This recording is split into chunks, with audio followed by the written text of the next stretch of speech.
Yeah, but it's not on here. But yes, that's true. Oh yeah. Well, because this is live now.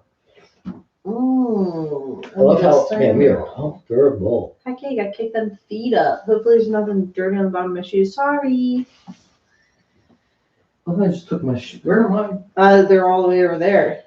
There's some hot kicks though. I do like those. Thank you. Very nice. Pumas. Styling and profiling. Some dude stopped me in the grocery store. He's like, man, I really fucks with those shoes. I love getting compliments like that. I'm like, thank you. Yeah. Thank you. I had my one running hat on. The one that, was it Celia? That brand? Yeah. And you can like pop them up. It's like for all those non-runners out there or bikers. It's like hip. And somebody was like, that hat, that's dope. And I was like, yes, thank you. Amazing. Yeah, he and at first the dude like walked. Mm-hmm. It was like a younger dude. He like walked around and I heard him mumble something, and I think he was saying it loud enough so I could hear, but I was like, is he talking to me? Yeah. And then he like stopped. He like came back, and he looked like he was pretending to look for something to get my attention again. Oh my god, that's He's adorable. Like, man, I really fuck with those shoes, and I was like, oh yeah, thanks. He's like, yeah, those are just different. Like, and he kept saying that those are just different. I was like, yeah, they are different. Yep. But they're so like white and whatever. Oh man, they're already fucked up. Whatever, that's what happens. That's why you have sneaker cleaner. Sneaker cleaner. Now, so I'm not a big sneakerhead. Isn't there like a spray? I need like a spray. Yeah, you can do that. My friend Celeste is a huge sneaker person. She gets the things where like there's something you can put on the bottom of your shoes so the tread doesn't wear out, because some people will like resell them. Actually, I have a bunch of coworkers who are sneakerheads. Like, they know everything about them. Yeah, if you go down Stenton a little, like in the hood, there's a dude that sells sneakers on the car. I've yet to stop, but I'm gonna stop. You should. And actually, I was just in another I was in another little pocket in Germantown, and I saw this driveway was just filled with shit. Mm-hmm. And I'm like, I know they're like either we're getting them at a discount for a reason. I don't know what the reason is. But ask questions. No. Yeah. I'm not saying they're stolen. I don't know if they're knockoffs, but something's. But so I'm like, I gotta get some sneakers next time from these guys. Right. Dude, they had like 100 pairs of sneakers out there. Mm-hmm. I don't know. I feel like I'm turning into a sneakerhead. Yeah, you have slowly started getting more and more sneakers. It all started with those running shoes. Which ones? I don't know. You spend like. You're like, I don't know. I think I'm gonna get these real nice. Oh no! It was the Jordans. I was gonna say it started with the Jordans. It started with the Jordans. I remember when you bought those. You were so excited. Guys, I won't even wear them. You won't wear them? I'll wear them next week. No, I get like nervous. Yo, we went to Sixers playoff game. And we were going in early because my brother can get handicap seating, and so we can buy a general admission ticket. And then get handicap seating, which is like lower than where the general admission ticket is. It's awesome. But you have to go, you want to go in early so you can make sure you get it, because they only have certain amounts. So say they book the 40 seats, someone could come, like 10 people come in wheelchairs, there's no seats left over. So we had to get in early, and I had the Jordans on, so we had to get in line, and everybody, I swear, I kid you not, I had like guards up because people were I was like, going like this. People are getting too close to the sneakers. Yep. I was like, someone's gonna step on my shoe. Mm-hmm. Yeah, you got to get that spray, and you got to get the Soul Guard. I'll find out what it is. What's that? You put it on the bottom of your feet, like it's a little like guard, and it like protects the bottom. So if you want to resell, maybe it's not called a sole. What's the bottom of this shoe called? A sole. All right, it's a Soul Guard. See, there you go. Rocking those hot Johns. Aren't those different? They're cool. Yeah, you know what? Yeah, I'm not gonna lie, because I like the 80s. Doesn't it kind of looks a little 80s-ish? Like the little looks a little 80s-ish. Guys, we now sell shoes. Puma is our sponsor. In Germantown, down on Stenton. Down Stenton. We're gonna get that guy a lot of business. Yeah. You can also get flowers right across the street. Those are always the best. Did you ever buy flowers on the street vendor though? The guy down here in Chestnut Hill, did you ever buy flowers off that guy? Out of the bucket? Yes. Dude, that guy makes a killing. He has been there since I was in high school. Probably even before. He's been there for 52 years. I don't know. He makes that money. Off roses. That's it. Dude, he makes bread. I never bought any flowers from him. Me neither. Never mind. Do you think he sells any flowers? No, I don't think he makes any money. I mean, his crate just sits by the tree. I think he throws those flowers out every day. He does too. No, I don't know, dude. He's always there. He's always there. I've seen people buy them. I've seen people buy them. A pity buy? No. Like, let me get some flowers. I mean, the hard thing is, oh yeah, so he does it at a red light, guys. So the hard thing is, the busiest intersection of all time. Like, you don't even have time to like think about, hey, I want to buy these flowers. What if he has to give you change? Maybe that's his whole point. You throw him a 20, they only cost $10, and he's like, sorry, light change. Thanks for the tip. That's how he makes the dough. That's how he makes it. Yep. Clean it up. Well, because it's not like he's on South Street in a busy area and he can be like, talk to you. Hey, little flowers for your girl. Flowers for a good mood. Try to have a good time tonight. And we'll bring your lady some flowers. You can't talk. Like, the cars are just stopping. Yeah. I don't know. I think he does do not bad. Do you think he side hustles boner pills? Boner pills? Yeah. What, with the flowers? And boner pills. Well, people are pulling up. That's a market. People are pulling up and they're like, well, they're buying flowers for their girl. Pack of Viagra. It was a front. Well, hurry up before the light changes. Time, and I just never knew. It took me this long to figure it out. Man. The Viagra guy. No, but it's boner pills. That's it. Boner pills. We gotta call it boner pills. Oh, wait, you sent me that meme, the gas station boner pills. If there were people, it would be the Island Boys. Oh, yeah. And then, and then Island Boys blew up, and all I hear is about the Island Boys now. Everywhere. What do you mean they blew up? Wait a second. I didn't send you the thing and then they blew up. They had already blown up. It's not like I knew who they were. I didn't know who they were, and then you sent it to me, and then I started seeing it everywhere. It's not like I knew who these fucking idiots were. I didn't know who they were, and then everywhere Man, went, these guys are so good at that. Island Boy, I'm an Island Boy. Everywhere I go, people want to be an Island Boy. All over the place. It's insane. Yeah, look what I got on. Oh, you got the GBM. Wait, I made us these shirts, and then Becky and Jesse were like, Lee, it kind of looks like we work at a Mexican restaurant. It definitely does. So whenever one of us wears it, we say, how was your shift tonight? So how was your shift? Did you make a lot of money? No. None? Well, I did only because I side hustled boner pills. I wore my GBM shirt the other day.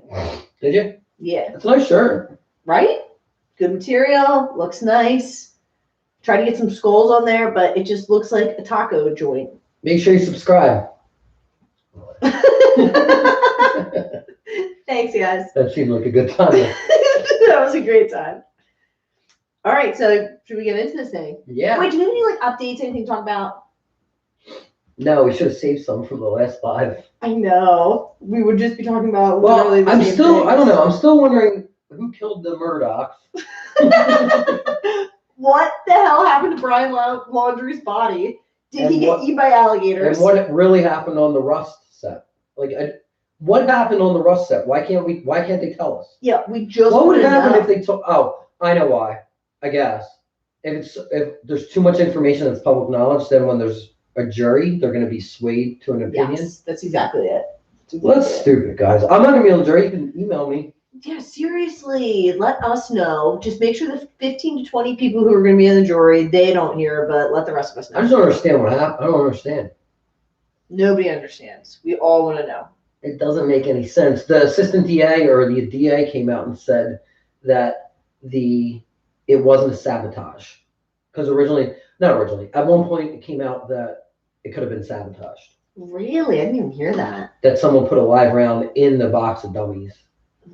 Just to target somebody specifically, or just to no, I don't even know. Screw around. I don't know, but apparently that's not what happened. But yeah. I think it was just negligence, like just negligence all around. I think that people were just getting a little bit too comfortable shooting off. What were they calling it, plinking or something, when they were shooting the cans outside? Well, so there was a lot of red flags, but I think the main thing I'm going back to is that the armor was also acting as like assistant prop master or something, and apparently it's just two very big jobs, and you shouldn't be doing both of them. Yeah. So I don't know. Ugh. All right. Well, what do you got in store for us today, Lee? All right. Well, you know how I like my 2 questions in the beginning, but you already know what I'm doing. But I'm going to ask them anyway. So my first question that I wrote down is, do you like scary movies? I'm trying to think of what Drew Barrymore says. That's funny. Didn't we talk about Drew Barrymore last episode? We did with cocaine. Doing cocaine at 11 years old. Yeah, I like scary movies. What's your favorite scary movie? What is your favorite scary movie? I just talked about this with somebody yesterday. I can tell you what mine is. When we say scary movie, what do we mean? Something in the horror genre. It can be anything. It can be lighthearted. Psychological? It could be psychological. It could be, because I have a bunch of different favorite scary movies. Yeah, so like if I think scary movies, I think of like Michael Myers-ish or something, or like Scream. Yes. Which I would say those two are up there. But there's a movie called I Saw the Devil. It's subtitled. Watch that. You told me I never watched it. That'll fuck your day up. Because that's more of like about 10 minutes in, you're like, oh, what? Isn't that more like twisted? It's like super twisted. It's psychologically twisted and it's fucked up and it's a revenge thing. Yeah, it's crazy. Yeah. I don't like those ones. There's some really fucked up movies. Yeah. I'm not a big fan of this. I used to think that I liked movies like that, but like then I'm like, this movie makes me feel bad. Like I don't like this movie. What's that sodomy one? Ooh. I don't know. 100 Days of Sodom. That's what it's called? 100 Days of Sodomy? Yo, they got, what's that other movie? Yeah, they weren't like allowed to show shit. That's horrible. Wait, have you ever heard of Cannibal? Oh my God, guys. Apocalypse. No. Cannibal Apocalypse? What is it, just people eating each other? People land on, I don't know, I've never seen it, but like people land, yeah. Animals were hurt during it. But it's not, but it's. I couldn't watch it. Holocaust. Cannibal Holocaust? Yeah.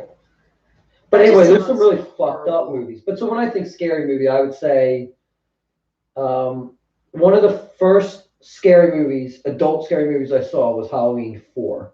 Okay. Where the little girl becomes, wears his old costume. You know what that one? I don't remember that one. The little girl wears Michael Myers' costume? Yeah, so the little girl is Michael Myers' like niece. We find out. And she puts on like the same costume that Michael Myers had. Okay. And she starts becoming like him. And she starts seeing him. Ooh. There's some good deaths in that one. But the cool thing is then when Rob Zombie redid them, that girl was now grown up and played like the friend of the main girl. Oh shoot! And then she's like killed in the beginning. I like how Rob Zombie does stuff like that. His movies are they're all very fucked. Wait, one more thing. Yes. Go ahead. Coke stores. That's why it's called Coke stores. The new Halloweens have someone, this girl named Andy Matashak, and she was in a pilot that I was in. Ooh. So there's my little connection to Halloween, I guess, somehow. 7 degrees of separation. You want to know what my favorite scary movie is? What? The Shining. Oh, yeah, I would say The Shining, too. Shining is just classic, amazing, good movie. Yeah, I would say that. I'd say Shining. It's gone. Yeah. It took me a while to come to that because before I used to say, because every Halloween I watch The Shining. I always watch it every Halloween season. But if we're talking corny scary movies, like, you know, that whole like Corn, genre. Children of the Corn. Children of the Corn, great movie. Me and my sister used to watch that all the time. She used to say like the Malachi voice, and it used to scare the shit out of me. Because we watched the movie when we weren't supposed to. We were like super young. Yeah. And she was like, "My name's Malachi." And I was like, "Brian, stop saying that." But cheesy horror movie favorite, Cabin in the Woods. Oh yeah, Cabin in the Woods is great. So good. Cabin Fever. I remember it slightly. I don't remember it well. I just know that they got like some kind of disease and Pacey was in it from Dawson's Creek, right? No. I don't know it then. Ryder Strong from Boy Meets World. Oh, that is it. But he was also in Dawson's Creek, wasn't he? No.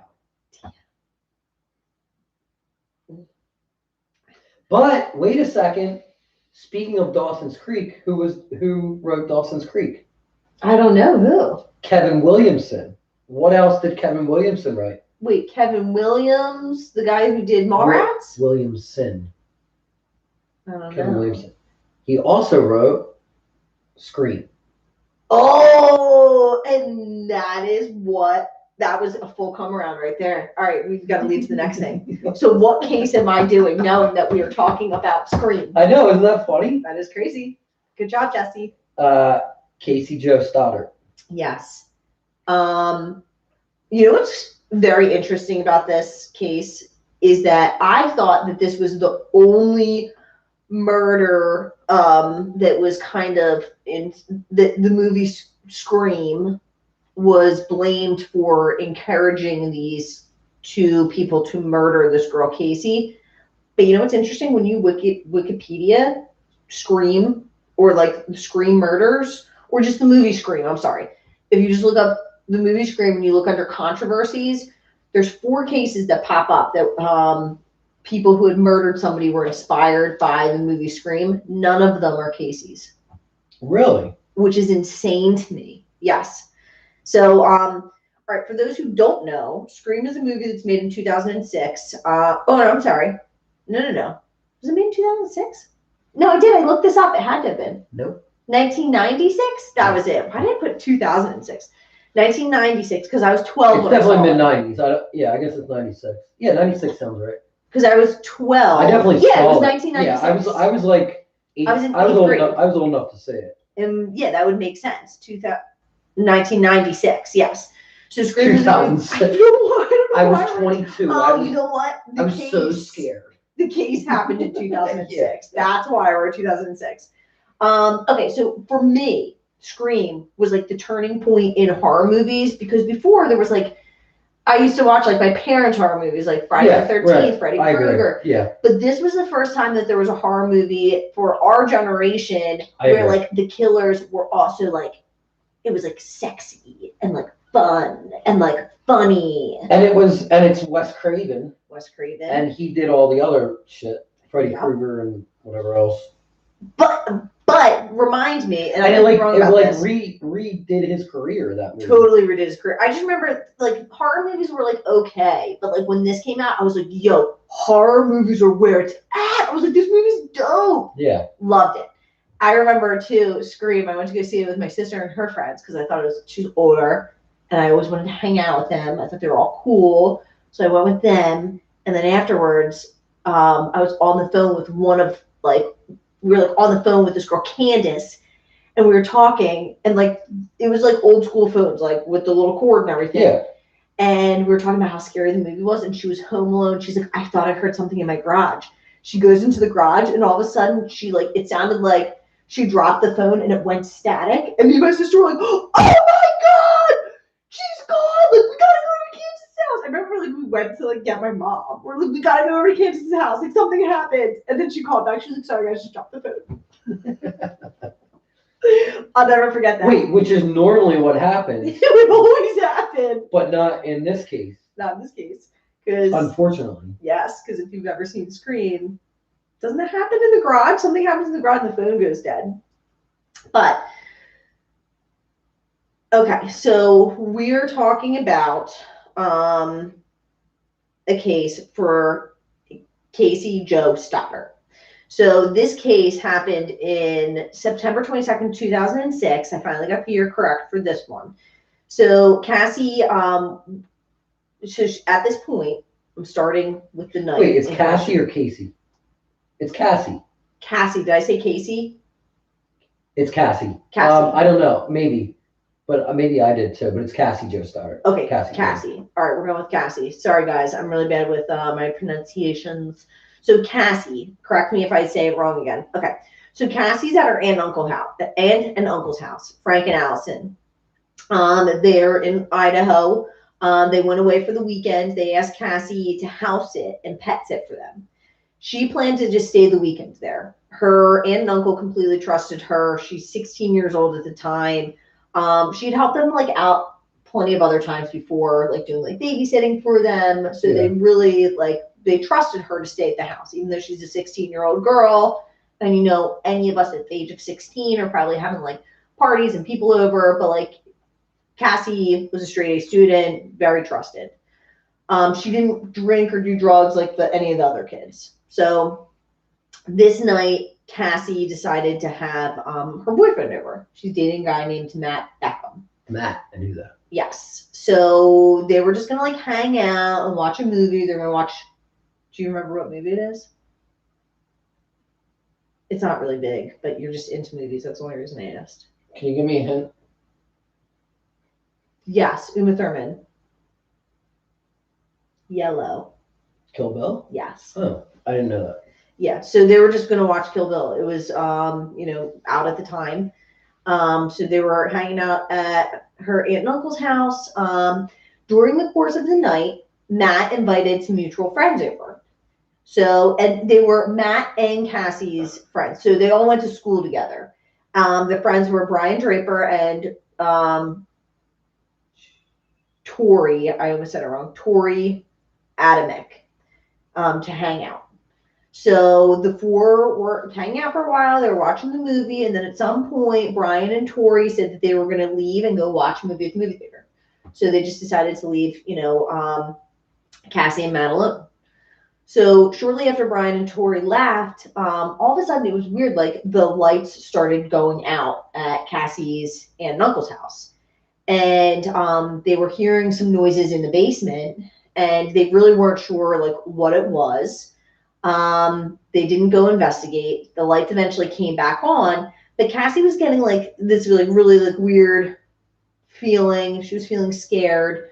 So Matt, her boyfriend, they'd been dating for about 5 months at this point. He's like concerned. He doesn't want to leave her home at this house because this house is in the middle of rural Idaho, like on a farm in the middle of nowhere. So he's a little concerned for her because she's really scared. So Matt calls his mom to ask for permission to stay overnight at Cassie's aunt and uncle's house to just kind of stay with her because, weird things are happening. Yeah. So Matt's mom, was a little hesitant, and she was like, look, I don't want you staying over there, just the two of you, but Cassie is more than welcome to stay at our house. That's absolutely fine. I can come pick both of you up. But Cassie wanted to be responsible. She was getting paid to house it, and she was getting paid to watch the animals. So she thought it was her responsibility to kind of stay and watch over the house. So pretty like soon after that initial call was made to like Matt's mom came and picked him up. So he leaves. So Matt told Cassie that he would call when he got home. I wrote pre-cell phones, but then later on, Matt does have a cell phone. So it was probably in the beginning of cell phones maybe, or it was like very limited use. So are you doing the live thing again? I was just making sure. I get really nervous, guys. Well, it's good that you're checking. So we don't have our production value is not that high. It's good, but we don't have anyone back there double checking. Yeah, we're getting there. So we got to check every once in a while. Got to check. So they didn't have cell phones. Yeah, but there's Wait, no 2006? No, 2006. They didn't have cell phones? I had a cell phone in 2001. 2003, I graduated high school. 2001. Yeah, so they had to have had cell phones. I don't know why. We all had cell phones senior year. So they did have cell phones because he did, because he called somebody on a cell phone later on. So they did have cell phones. So in 1998, I had a pager. Right? Maybe I was thinking 1996 and how I didn't have cell phones back then. I had a beeper. I really needed to get beeped a lot.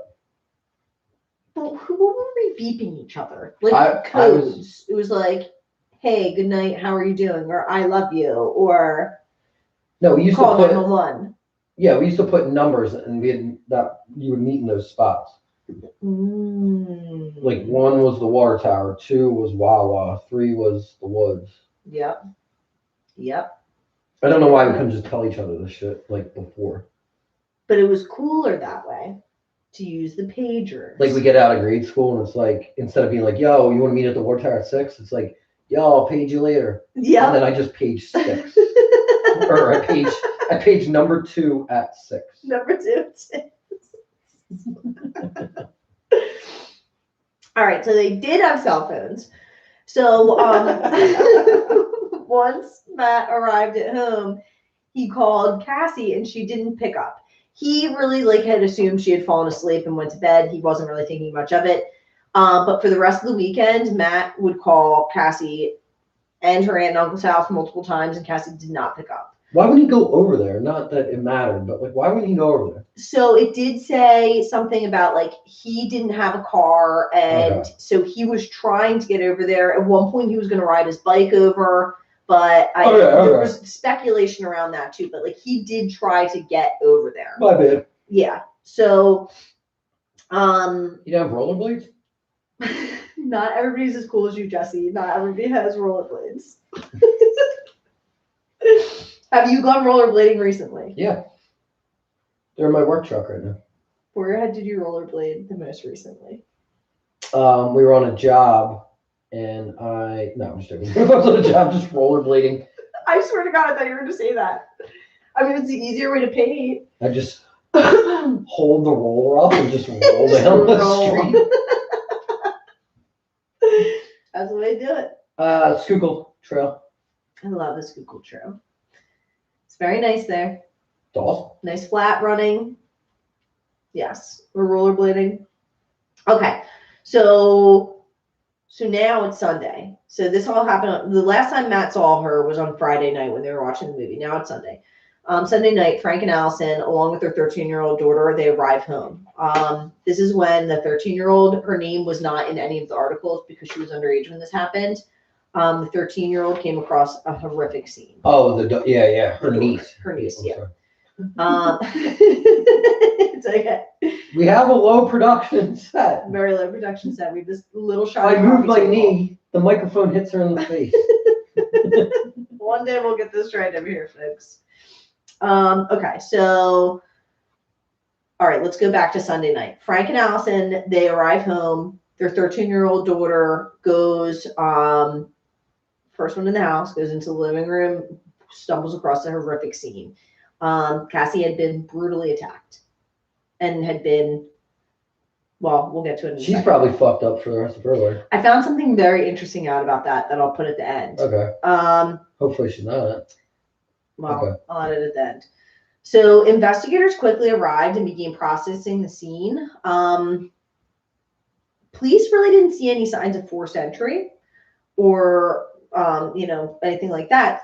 So it suggested that Cassie had most likely known her killer and let them into the home. So besides the living room, the rest of the house seemed pretty undisturbed, which ruled out burglary as a motive. So pretty quickly they were like, all right, we need to know who Cassie had over and who her friends are because there's something going on here. So Cassie's autopsy report revealed the sheer brutality of her attack. She'd been stabbed 30 times in her chest, neck, back, and abdomen. And between 9 to 12 of her stab wounds were fatal. She had defensive wounds on her hands and arms, and it was estimated that she had been dead for about 2 days when they had discovered her body, meaning that she was murdered on Friday night. So immediately, all eyes are on Matt. Everybody always, we talked about all the time, eyes always turn towards the boyfriend, the husband, significant other. So Matt is brought in for questioning pretty quickly. He's the last person that was known to see her alive. So the attack was vicious and brutal. They called it overkill. So we talk about this a lot on the podcast that, like, you know, there's killing somebody and then there's overkill. And she was way overkill. This is usually seen in like a frenzied attack perpetrated by someone who knows the victim. So Matt was beyond eager to help. He gave a detailed timeline of what happened that night. He talked about how Brian and Tori were at the house that night with them, but left early. He told the police about the phone call to his mom, about how the lights were going off. That's my cats. My cats are locked out, so they try to break in. So he went into detail about everything that happened that night, about the power going out, the noises, and how he wanted to stay. And there was phone records also to show that he had called his parents, and you know, that his parents were actually his alibis that night as well, because it shows that he left. His mom was with him in the car. His mom and dad were with him all night. The police were able to pull up reports that showed that he continued to call Cassie all weekend long. Yeah, and the thing that again, it's just like these fucking idiots with their alibis and this and that, but like they were at the house before, and Matt is still alive. So Matt's going to be like, yes, I was there, and Brian was there, and Tori was there. So no matter what, they, I guess, had to be prepared mentally to go, that they're going to have to be talk to the police. Mm-hmm. Which, that's not a good thing. Well, you come to find out these guys are complete idiots. Oh, yeah. Like, complete morons. Oh, the home video they made of them when they're like, unfortunately, we all have to make sacrifices. Mm-hmm. What the fuck are you talking about, dude? Yeah. Yeah. Shit. So we're going to get to those guys right now. So the more the police questioned Matt, the more they realized that, like, he was not involved at all. That, like, he was more than willing to help. But yeah, he had nothing to do with this. He was devastated. He was devastated about what happened. So, all right. So now the attention is going to turn to Brian and Tori. So police bring in Tori first. And it's so funny because when you're researching something like this, like I always like think about like, which one is Tori? Which one's Brian? And I see the picture and I got them wrong in my head. So when I looked it up, like Brian has black hair. Brian has the black hair. Tori has the blonde hair. Yeah. Yes. Brian has those big eyes, and Tori looks like he's an ugly little idiot. Yes, exactly. So police bring Tori in first. Yes, exactly. So Tori told the police that him and Brian had gone to Cassie's for a party, but the party never actually happened. So eventually they left to go see a movie. And after the movie, they went to Tori's or they went back to Tori's house and they slept there. Wait, I just remembered something. Go ahead. Didn't they both say they went to see a movie, but they couldn't remember, they couldn't tell the detectives what the movie was about? They said they went to go see the movie. Do you remember the name of the movie? Pulse. Pulse? Pulse. I have no idea. I've never heard of it. I meant to Google it to see what it was about. I thought you might know because you know movies. No, I don't even know what the hell that is. Neither did they. But it must have been out at the time, and they must have not seen it. Yep. Like they should have went the day before and actually watched the fucking thing. They're idiots because not only did they not not see Google the the movie, synopsis, or not? Well, yeah, you could Google. You could Google that. Or figure out the synopsis. Yeah, they're idiots. They didn't have so receipts. Pulse. What was it about? Fisherman. Right? Exactly. They knew nothing. He doesn't have the pulse to fish anymore. like what? That's pretty much. I stabbed her. He folds immediately. What's Pulse about? I stabbed her 30 times. Basically, what happened, because you couldn't describe the movie that you said you saw. Yeah, they're dumb. Why would you even do that? They couldn't. They didn't even have receipts. They had no tickets. Yeah, why would you just say something else? You could say anything else. Anything. They could have said they went to go see the movie. They got there. The movie was sold out. So they went and hung out in the woods. Yeah, anything. Anything. I guess they wanted people to see them, but then But even if they said even if the cops went along with that and then they tried to verify the story, they would have seen who was working. Then they would have been like, "Did you see these two little fucking idiots?" And they would have been like, "No." Well, there was CCTV back then. Cameras. Yeah, I know. I was just thinking of something else they could have. They could have said they went bowling. What is CCTV? Is that just the name of cameras, or is that like a special circuit? Circuit TV. Central circuit. And it just means that there's video cameras there. I said it like I knew what it was. I was like, yeah, CCTV. Clearly, they had it there. They should have said they went bowling. Yeah. And then they could have been like, yeah, in the first frame, Brian beat me 73-60. Yeah, there's no way bowling alleys keep the score of everybody who played that night. Yeah, right. Exactly. All right, so if you look up polls, I'm going to continue with the story. Well, I'm looking up CCTV. Look up CCTV. So, all right, so after closed circuit. Closed circuit. Idiot. I knew that. Knew it. I knew closed circuit. And what? Circuit. Pulse. Who's in Pulse? I'm going to keep talking. Okay. After the first interviews with both Brian and Tori, the police were very suspicious and believed these two guys knew more than what they were saying. Clearly. Authorities interviewed Brian again for the second time a few days later, and then police received consent from Brian's parents because he's underage at this time. So his parents were like, yeah, absolutely, you can search his room. And the police found an empty knife sheath in his room. Fucking ass bag. What'd you find about Pulse? Anything yet? Yeah, I did. What you got? 11% on Rotten Tomatoes. Holy moly, that's bad. Kristen Bell's in it. Oh, Kristen, wait. Bell, forgetting Sarah Marshall. Oh, I was thinking Kristen Dunst. I like both of them. Yes. After her boyfriend commits suicide, a psychology student and her friends began receiving unsettling emails and video messages. That is what I just described is two sentences more than what Brian and Tori could have came up with. Yes. All I had to do was this. All I do is Google. Well, yeah, it's got like 11% on Rotten Tomatoes. Yep. Basically, a psychology student. A psychology student, Kristen Bell. Her boyfriend commits suicide. They start getting disturbing video messages. That's it. Closed circuit TV. Closed circuit TV. That's it. Is this closed circuit TV? They're like, yes, Brian. I thought so. And then they're interviewing Tori, and he's just like, is this closed circuit? They're just saying the exact same. Everything's exactly the same. Psychology student, is this closed circuit TV?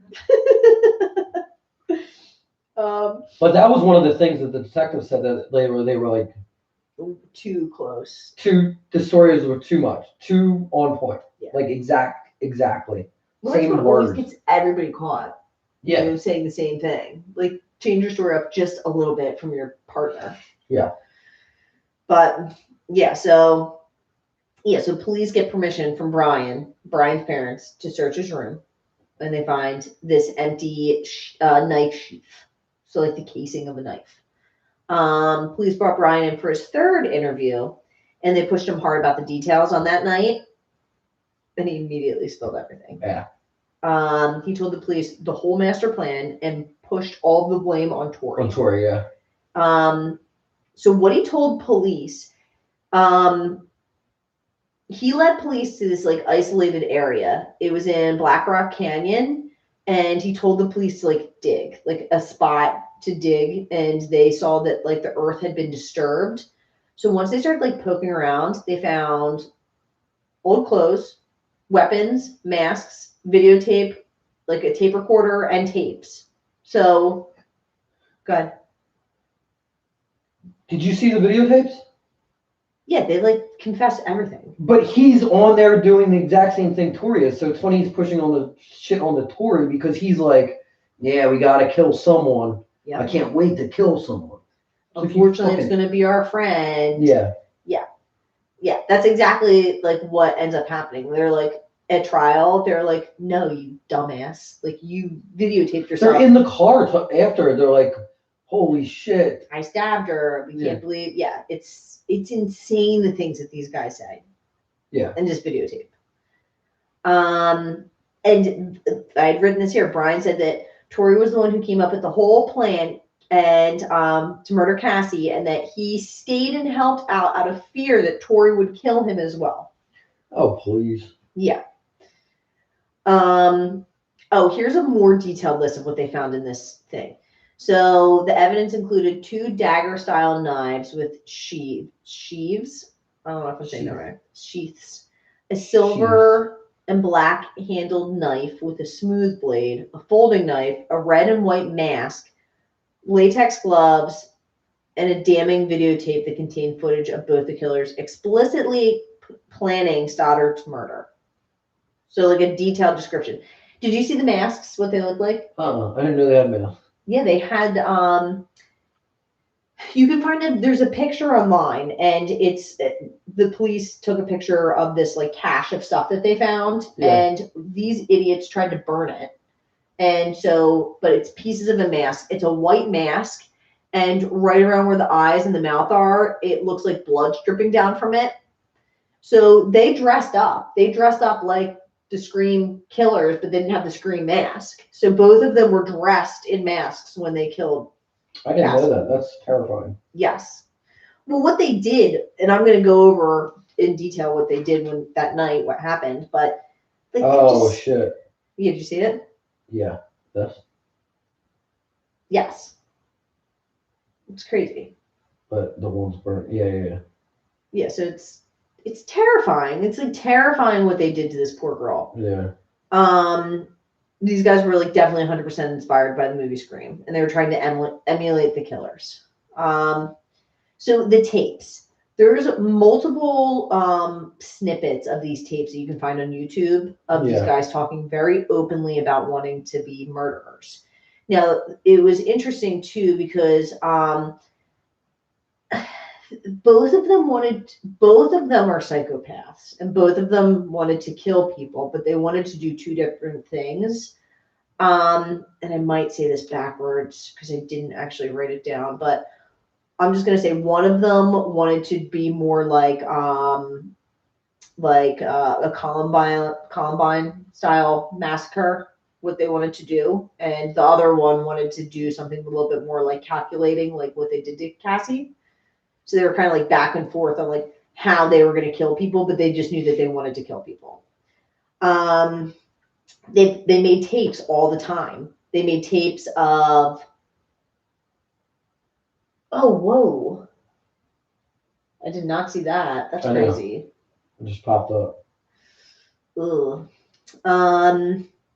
Okay, so Brian and now I got thrown off. That's okay.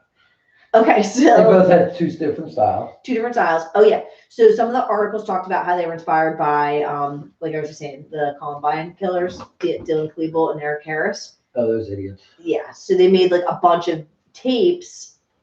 Dylan and Eric, they made a bunch of tapes leading up to Columbine massacre on April 20th. So like these guys were doing pretty much the same thing. And I think some of their friends, like in high school, had talked about how Brian and Tori like spoke highly of Dylan Klebold and Eric Harris. Yeah, and also apparently Tori, they spoke like, maybe you were going to say this, but like Tori would always talk about like, more so than Brian, but like murdering and like just weird, like they said he was like really fascinated with like killings and knives and just weird shit. And his, I did. I'm not fascinated like how we, like us telling stories, like just fucking saying the wrong stuff. Yeah, like being, what's the right word? Fascinated more than just interested, maybe. Infatuated? Yeah, that might be a better word. Creepy? Creepy. He was just straight up creepy about it. Douchey? Like he was fantasizing about killing people. Fantasizing. Yeah, fantasizing. And his friends at school just did not think that one of their friends would be capable of murdering somebody. So nobody really like thought, they were just like, oh, he's joking. Like it's a joke. But no, he was serious because he's a psychopath. Yeah. So in the tapes, you hear them talking about a few things. At times they discuss if they wanted to do the massacre type killing, more like Columbine, or if they wanted to do something more focused on individuals. more like the Scream movie. They made a tape the night of the murder. They said something along the lines of, "We found our first victim, and sadly enough, it's our friend Cassie Stoddart. She's alone in a big house in the middle of nowhere." How much perfect can it be? Yep, exactly. Or something like that. That's exactly what they said. This can be more perfect. And then well, we all gotta make sacrifices sometimes. Yeah, like it's just insane. And then you want to like go back in time and just take a baseball bat to those kids' faces. Yeah, absolutely. Do you know that they had other victims that they were gonna that they wanted? Oh, they went to someone else's house first, but she wasn't home. Yeah. Yep. They went to. Oh, I didn't know they went to her house. I knew that she was supposed to be home alone for 1 hour. Who? The other person? This other girl that was on their list.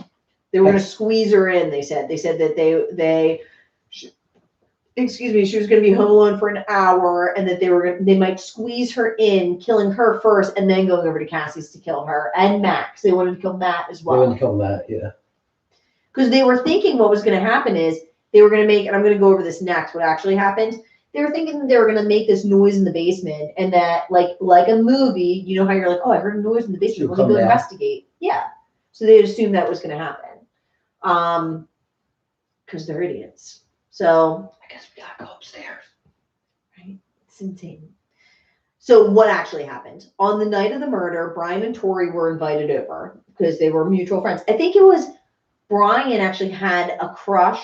Was it Brian or Tori that had a crush on Cassie? Like, I think they said later that they think they both did. They probably but they didn't know how to express it. And then on top of that, they apparently hated Matt, but then started to like him. And then I was thinking when I was watching this, I was like, they probably hated him because he was dating Cassie. Yeah. And then they were like, they said they were like kind of cool at some point. Because I guess maybe they smoked weed. I don't fucking know.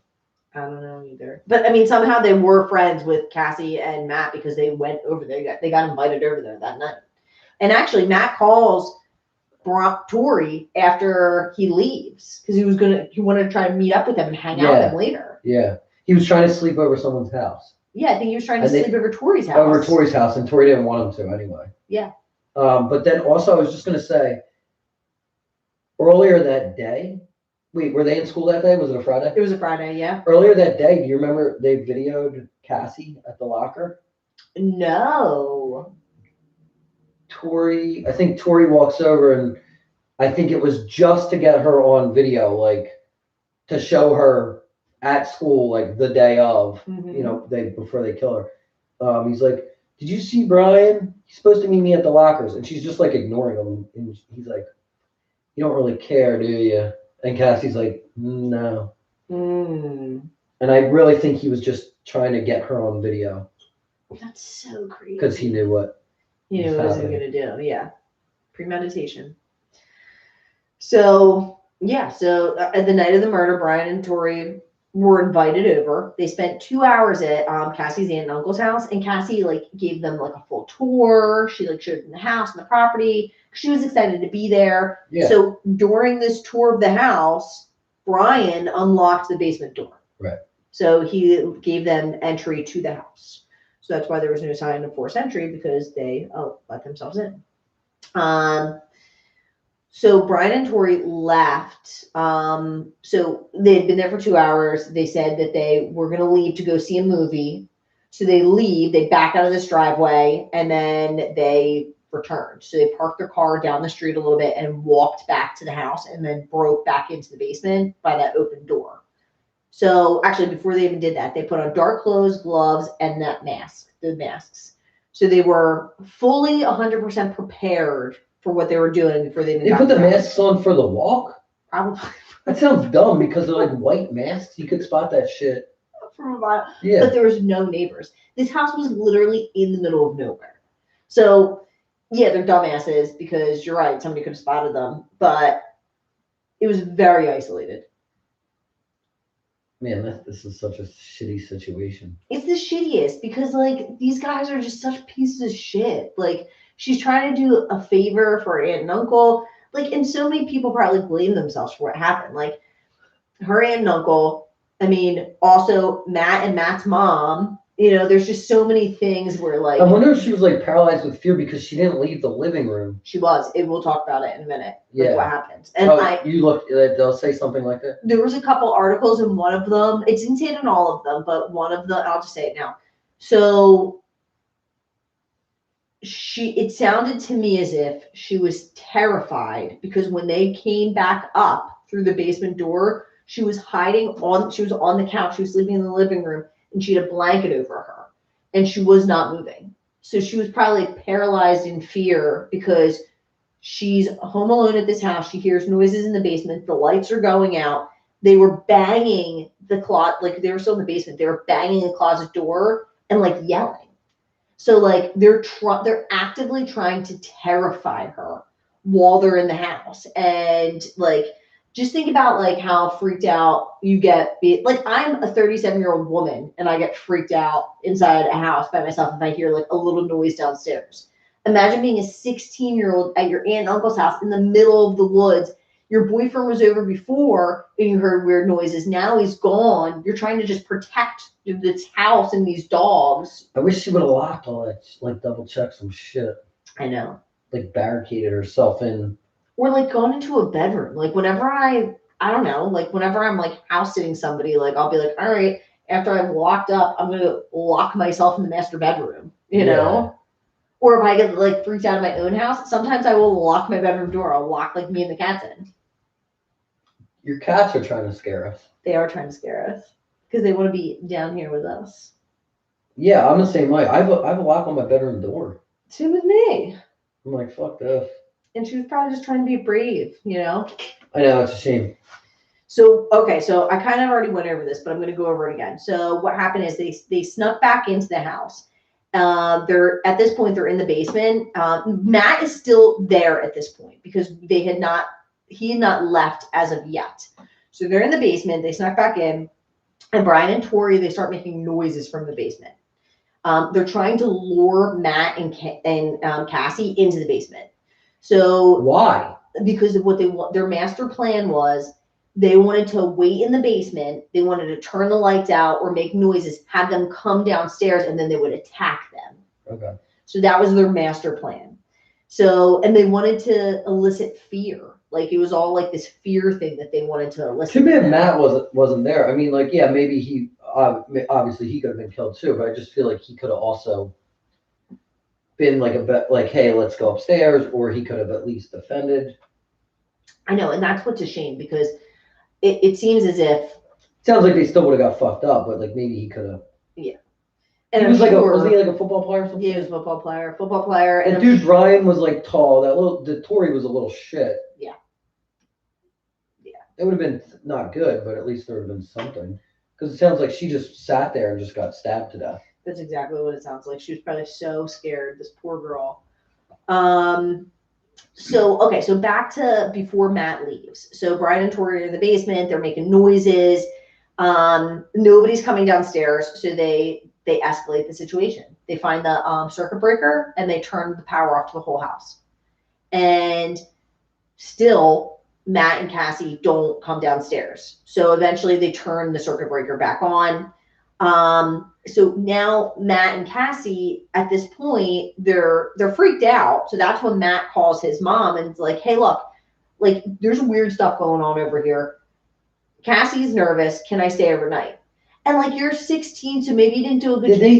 Did they think it was a ghost? Did they think some like ghostly stuff was going on? Well, yeah, because at one point, I think I say it here. Yeah, it's this next line. So Matt, in the trial, Matt said that the family dog, because she's pet sitting at this point, the dog kept looking towards the basement and barking and growling, and seemingly nothing. So I think that they're probably thinking like, and I don't know what they're thinking, but I know my 16-year-old brain would have been like, oh my God, there's a ghost in here. Like, what is that? Like, I would have been first.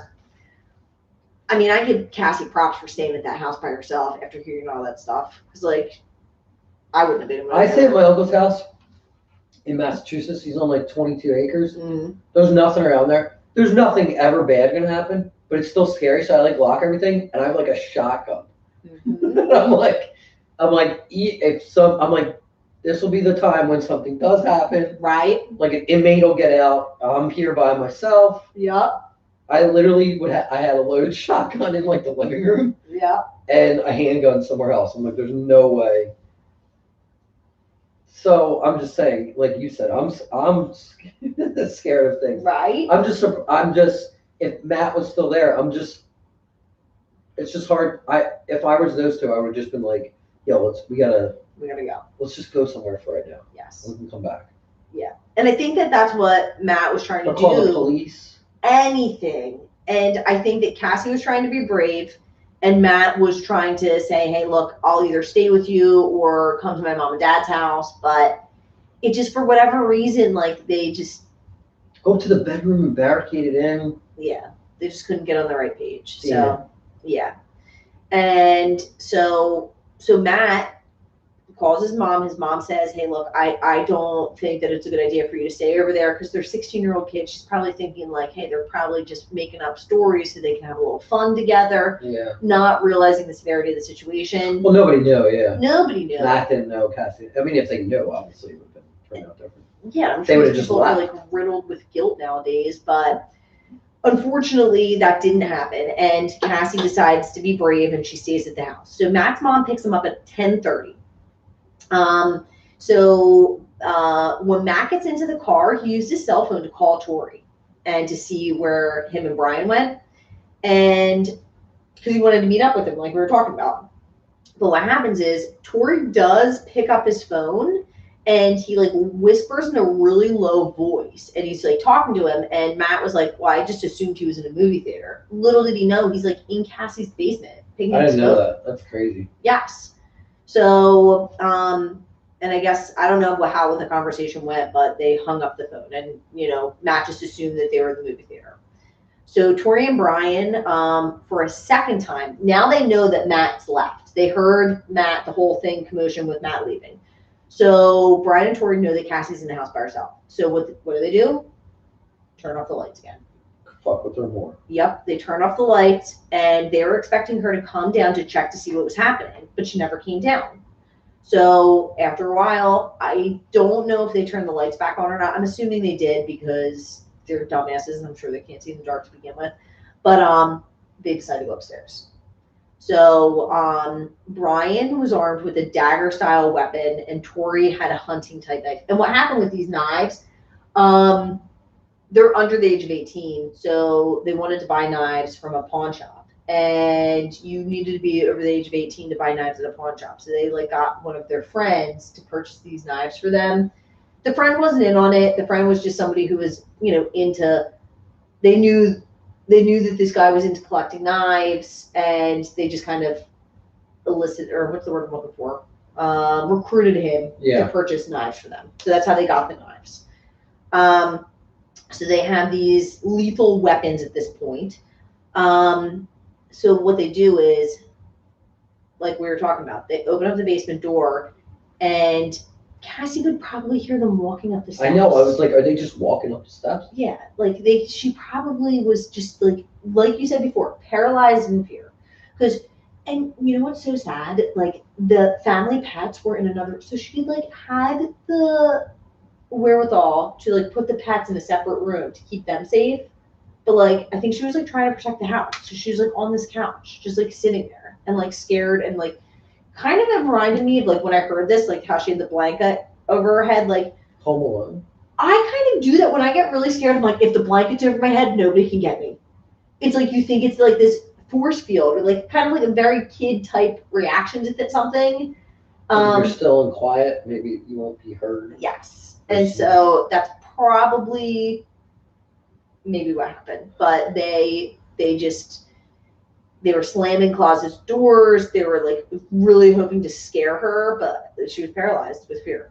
So when Cassie didn't flinch, Brian and Tori just brutally attacked her. They stabbed her, like I said before, 30 times. 12 of those stab wounds were fatal. One of them, the forensic pathologist, later testified that the most lethal wounds struck her right in her right ventricle. Well, it could have been her neck. Her right ventricle to be her heart. No, yeah, she got stabbed in the heart. Heart, neck, I mean, she had 12 fatal stab wounds. So some of them could have been in, you know, her arteries in her neck and some in her heart.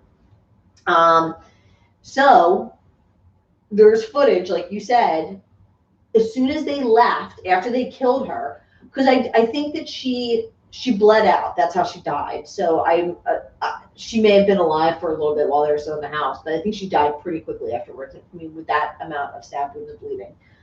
But these dumbasses, they videotaped themselves as soon as they left, and they said, "Holy shit!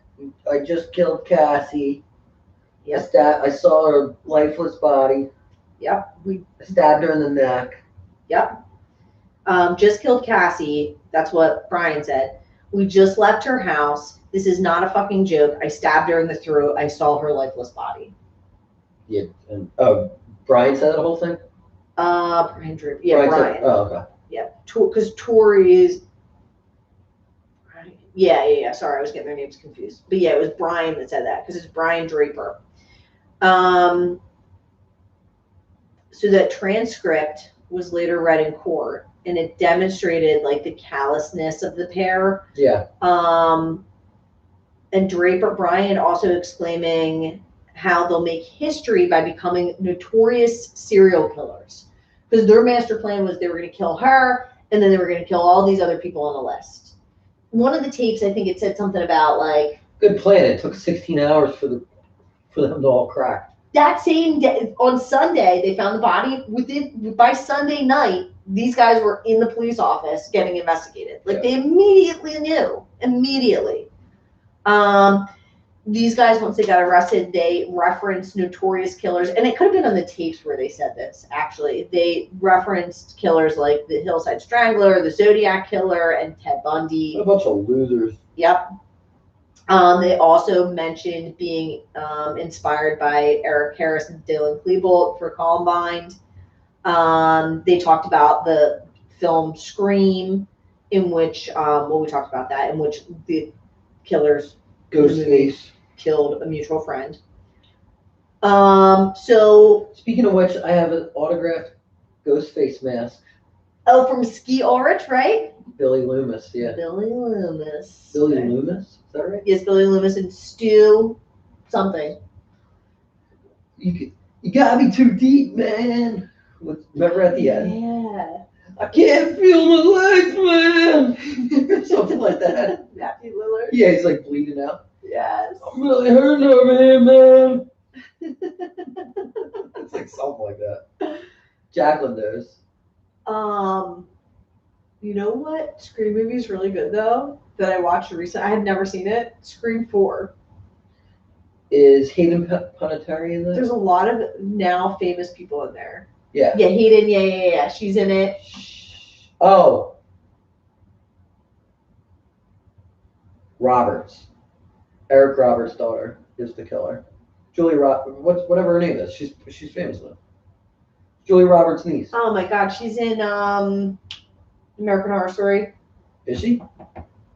Julia Roberts' niece. Yeah, she has blonde hair. She was in Scream Queens.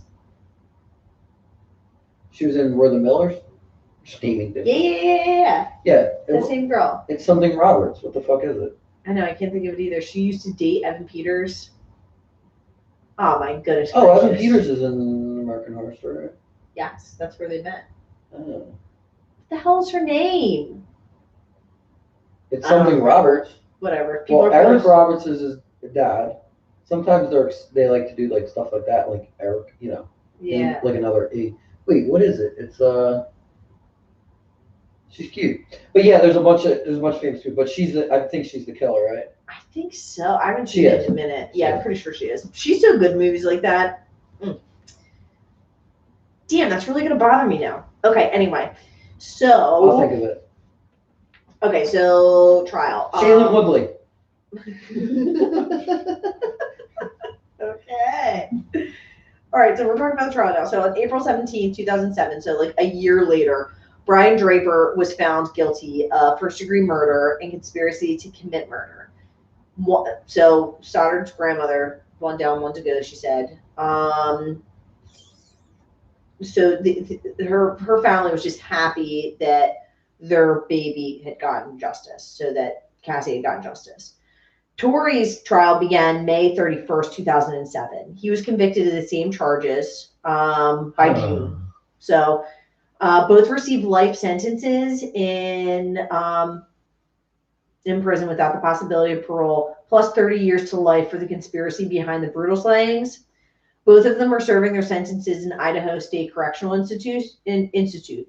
Now, there was something where recently, I don't know how recently it was, something changed with people who were underage who were convicted of life sentences.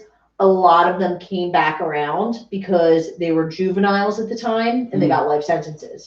So I think both of these guys tried to appeal this, saying that they shouldn't, it was cruel and unusual punishment, but both of them were denied. Yeah, because they're brutal fucking killers. So their appeals were denied. Emma Roberts. Emma! Damn.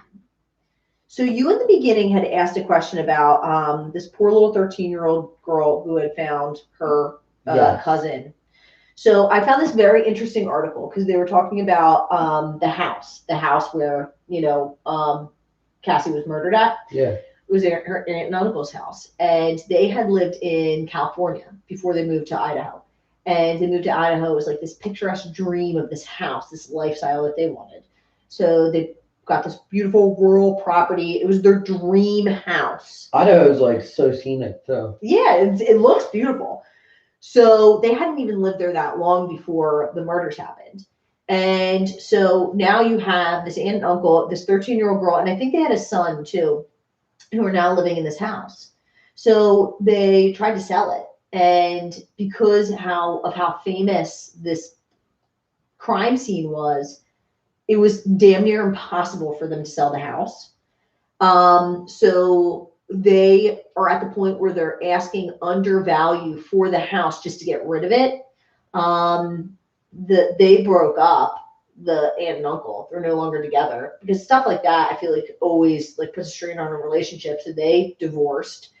Also, what's interesting, the 13-year-old who found them, was highly traumatized, was in therapy for years. And now this was just one article. So who the heck knows if this is true or not? Somebody reported on it. I just read it, so I'm talking about it. But in this article, it talked about how pretty much everybody who's lived in that house has had kind of weird experiences that have happened there. Mm-hmm. And the 13-year-old, the then 13-year-old, she's never named because she was underage when all this happened. She was so depressed that she actually did try to commit suicide. I thought I remembered that. Okay. Yes. And she has claimed that she had seen Cassie in that house multiple times. So she's seeing apparitions of her or seeing a ghost of Cassie. And other people have said that they've felt strange presence in the house and that they've, felt uncomfortability.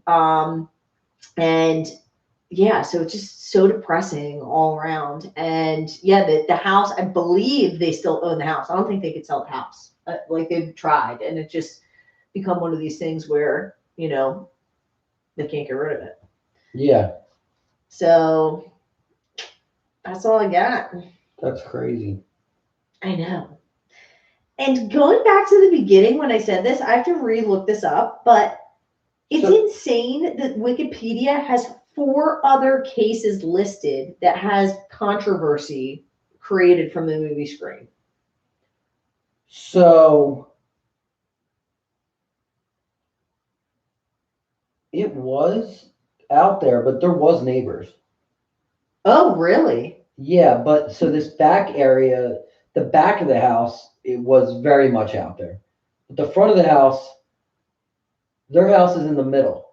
Oh. Right there. Oh, okay. Yeah. I know, because I thought the same thing every time I heard this story. I was just thinking like a house with like nothing around for miles. That's what I was thinking. But now keep in mind, it's probably bigger than the space between houses. But the backyard area where that back road is pretty open. And they obviously the basement.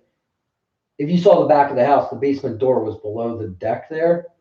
So if they if they were like parked out front and then drove out to the back and then ran through the field there, nobody would have seen. No. Yeah. So that is the story. It's like, oh my God, it's like right. I see what's going on here. What? Well, see the whole thing? It's like on the corner. Like if it was another house in here, there'd be neighbors all around. But since it's on the corner. Yep. Fucking. What a bunch of idiots. When you watch that fucking home video and he's like, we all have to make sacrifices. They're just like scum. I want to like strangle that fucking kid. Yeah. Well, they are definitely rotting in prison. Yeah. I looked up recent pictures of them and they're rotting in prison and they will be there for the rest of their lives and good riddance. That's when Murder Inc. Incorporated needs to come to play. That's me and Public. Sorry. PMI. That's me and Jesse's company that we're creating with help of the federal government, of course. And the Supreme Court. But this will be happening in international waters just in case. So China too. Yes. But you can. The Chinese government. It's eye for an eye type scenario. That's the name of the show. Eye for an eye. You can either choose they go to jail or eye for an eye. And you pick bullet ants, tigers, sharks, well. The whale's my favorite. I would choose a whale every time. What if one of them was let one of the owners from PMI choose? That could be an option too. Ooh. Oh. You choose well every time. I choose bullet ants. Founder's choice. Founder's choice. Very nice. I like it. So bad. The grieving, whoever, the grieving family's just like, Founder's choice. And we're like, all right, we're gonna put a great package together. What are we we're there listening at every single trial. Oh my gosh. No, we only get pulled. Your Honor, I'll choose. You say Founder's choice, Your Honor. I'd like to choose the well. From Alabama, or every time I'm from Alabama. Your Honor. We talked about this. We're gonna go with the shark. Shark and bullet ants together as one. But it would be nice if something, like just like someone gets the crack. Like it would be nice if those two fucking idiots get fucked with in jail. Oh, like, I'm sure they're getting fucked with. Because they're such like little shits. I would hope that they get fucked with all the time. Like that little dude Tori. I hope like he's like, hey man, look, man, the mashed potatoes are good today, and someone just cracks him in his head. Every time. Every time. Hey, do you want my peas? That should be a subset of our business. They don't get murdered, but something just really annoying happens every day. They get stung by a bee once a day for the rest of their life. I hate watching that thing, and he says we all have to make sacrifices. Yeah, no, all the videos are horrible. Like it just. Oh, they're in school the one day. And they're like writing, like they're planning it out. Oh, okay. On video. Isn't it crazy? Baby, yeah, it's just crazy, the whole thing. They're so dumb too. Like you have video evidence of it. Like what the fuck did you think was gonna happen? Yeah. Ugh. That's annoying. Super annoying. Let us know if you guys have any recommendations. Yeah, we have some people did make recommendations. I gotta look into them. There's actually been a couple of recommendations. Oh, actually someone just gave me one. I forget who it is now. We need to make an Excel sheet and put them all on there. I'll do that. Okay. I'll put it on like Google Drive so we both have access. And then we can just be like, oh, these are the case suggestions. So send them to us, guys. What's our sign off again? We just made it up in 2 hours. Coke stories. And that's it.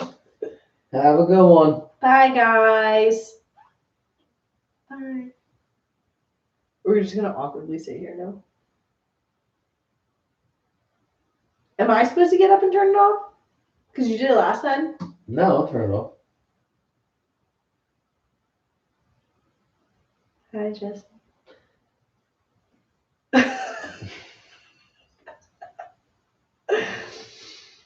All right, this is it. Is it like a game? Yeah. All right, let's rip it off. All right, until next time.